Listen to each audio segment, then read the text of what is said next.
L'édito de Djemeldine Benchenouf. Salam alaikum, Azul Fillaoun, bonsoir. Aujourd'hui, avec du recul et ce qu'il faut de nécessaire distanciation, nous pouvons un temps soit peu tenter de comprendre en quoi le Hirak n'a pas vraiment abouti. Pourquoi il n'est pas parvenu à se doter des voies et moyens pour passer à une étape plus productive, plus décisive surtout. Oui, sans doute, le reflux, voire le délitement du Hirak s'explique en partie par l'épidémie du Covid, à un moment quasi paroxysmique. Il s'explique aussi, tout aussi relativement, par la subversion et la propagande du régime, couplée à une répression très dure. Mais est-ce là toute l'explication de ces reflux, de ce reflux?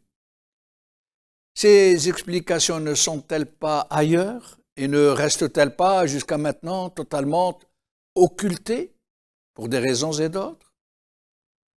Cet édito étant très bref, nous ne pourrons pas, bien évidemment, nous permettre une véritable lecture du phénomène, une véritable analyse. Mais il est nécessaire cependant de rappeler que ce grand mouvement de contestation qu'a été le Hirak, et qui a duré presque 3 années, en s'amenuisant néanmoins de semaine en semaine, avait eu pour première et principale motivation le refus des Algériens d'aller vers un 5e mandat pour un grabataire, rappelons-le. Nous savons la suite. Nous savons comment le pouvoir a su se renouveler sans pour autant rendre le tablier. Comment il a éclipsé une coterie pour la remplacer par une autre. Comment il a réussi à éparpiller la cohésion populaire et comment il a repris le contrôle de la situation puisqu'il a réussi à dissoudre dans une indescriptible cacophonie les aspirations sourdes, mais non moins clairement exprimées par le Hirak, des aspirations qui avaient commencé à s'exprimer clairement par le slogan le plus emblématique du Hirak, Madaniya Mashi Askaria, qui tendait à une révolution populaire pacifique pour renverser le système et lui substituer un état de droit, fondé principalement sur la séparation des pouvoirs et un total retrait de l'armée de la décision politique. Mais restons dans ce qui a manqué au Hirak pour pouvoir vraiment se déployer, parvenir à un stade décisif et révolutionnaire qui aurait pu permettre aux Algériens de recouvrer leur souveraineté sur leur destin.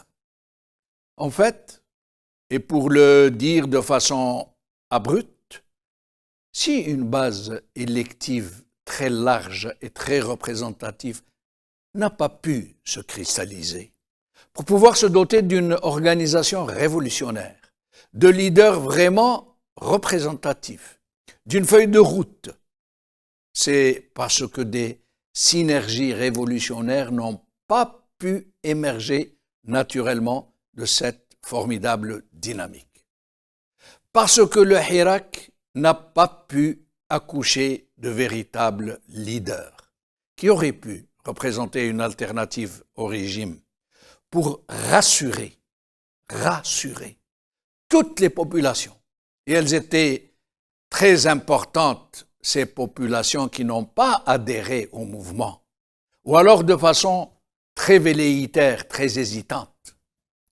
Ce qui a manqué, à l'évidence, a été une véritable alternative forte, ramassée autour de revendications claires, essentiellement sociales et politiques, catégoriques sur des considérations rassembleuses, fermant rassembleur où toutes les audaces auraient été possibles, qui ne monopolise ni n'impose des convictions culturelles, religieuses ou idéologiques.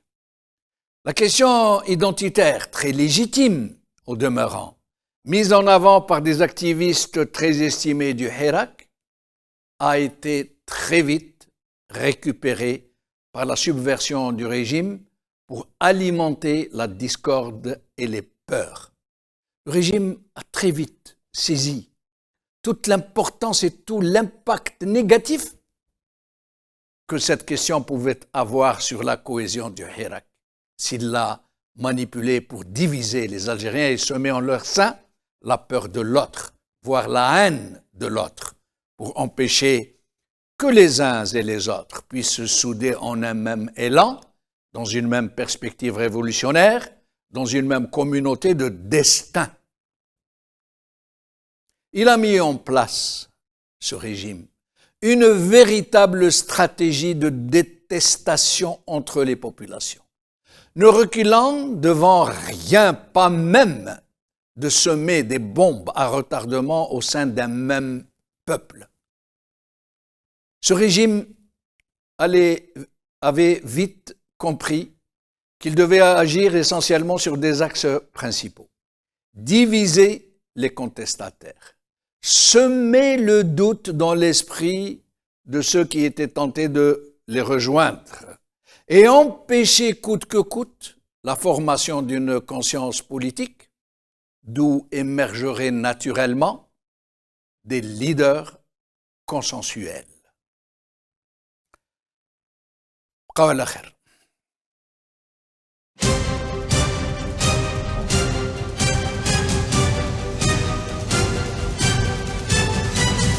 L'édito de Djemeldine Benchenouf.